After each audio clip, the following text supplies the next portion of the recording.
जब कोई मर्ज़ी का आ जाए आर्मी चीफ तो ये सारा कुछ करेंगे, बूट पॉलिश भी करेंगे, सब कुछ करेंगे, सर पे भी बिठाएंगे, सिर्फ इसलिए कि कोई छोटी सी इक़्तिदार की कुर्सी मिल जाए और 4 दिन प्रोटोकॉल इंजॉय कर लें। और जब इक़्तिदार से निकाल दिए जाएंगे तो ये सबसे बड़े मुखालिफ होंगे। ऐसा लगेगा जैसे इस्टेब्लिशमेंट और इनके दरमियान बहुत फासले हैं। उसकी एक ज़िंदा जावेद मिसाल अपने बड़े मियाँ साहब हैं। मियाँ साहब 80 में तशरीफ़ लाए थे। लेफ्टिनेंट जनरल साबिक़ गवर्नर पंजाब ग़ुलाम जलानी साहब उनको वज़ीर ख़जाना लाए थे सूबे का। वहाँ से चलते चलते फिर वज़ीर आला और फिर वज़ीर आज़म, और कौन लाया, किस तरह आए, पूरी एक तारीख़ है उनकी। और फिर किस तरह वो जीटी रोड पे निकले वोट को इज़्ज़त दो का नारा लगाते हुए, गुजरांवाले के जलसे में जो उन्होंने खिताब किया।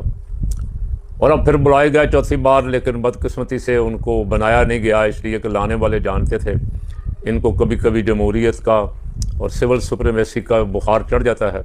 इनको साइड पे रखें और इनकी ज़ुबान बंद रखने के लिए इनकी बेटी साहबा को पंजाब की वजारत आला दे दी गई, भाई साहब को वजारत उज़्मा दे दी गई। आजकल सुना यह है, वल्लाहु आलम बिस्सवाब, आजकल सुना यह है कि मियाँ साहब बहुत ज़्यादा बेचैन हैं, बेकरार हैं, कुछ बोलना चाहते हैं। अच्छा, ये ओहदे देने के बावजूद इनको वो खुद ही कहते हैं या उनके साथी कहते हैं कि उनको सारा कुछ वजारत उज़्मा की कुर्सी भी दे दी गई, वजारत आला भी दे दी गई, लेकिन इख्तियार नहीं दिया गया। वो अपनी मर्ज़ी से चपड़ासी भी भर्ती नहीं कर सकते।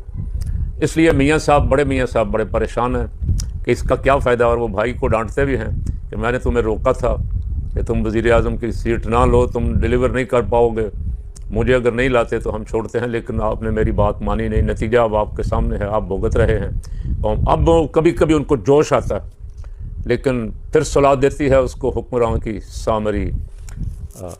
नींद से बेदार होता है कभी दहकान अगर, कभी कभी वो नींद से बेदार होते हैं, जोश में आते हैं, उनका जी चाहता है मैं कुछ करूं, कर नहीं सकते। ज़ुबान बंद है, हाथ पाँव बंधे हुए हैं, और कहा गया है कि अच्छे बच्चे बन के रहो।